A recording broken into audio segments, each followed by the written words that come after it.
India today का ही event होता है जिसमें स्टेज पे मोहम्मद अजरुद्दीन हैं पूर्व कप्तान, कपिल देव हैं पूर्व कप्तान और आप स्टेज पे हैं। और जब कपिल देव को पता चलता है कि आप इन बिटवीन मैचेस यहाँ पे इवेंट में बैठे हैं तो वो कहते हैं कि ये अच्छा हुआ कि मैं तुम्हारा कोच नहीं हूँ, क्योंकि मैं तुम्हारा कोच होता तो तुम ऐसे इवेंट्स में नहीं होते, मैं तुम्हें। I said, what are you doing here? That's exactly what happened. He said, these people called me. I said, you shouldn't be here. If I, your manager, I would have kicked your backside and say, go back to the cricket ground. You have the entire life to come back to these type of stages. What was your reaction to this?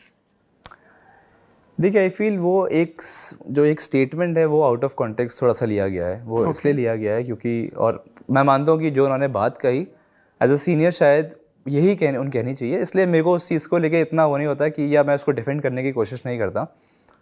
But उस बीच हमारा NCA का camp चल रहा था और मुझे बोला गया था काफ़ी हाई ऑफिशियल ने कि I have to go and attend this event.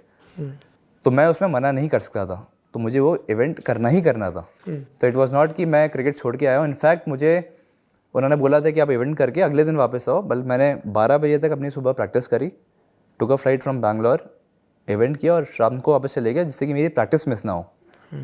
But obviously उनको शायद इस बारे में पता ना हो, शायद उन्होंने इसलिए बोला हो, लेकिन मैं उस चीज़ में मैं मना नहीं कर सकता था बिकॉज मेरे को BCCI के हाई ऑफिशियल का मेरे को आया था कि I have to go and do that event. तो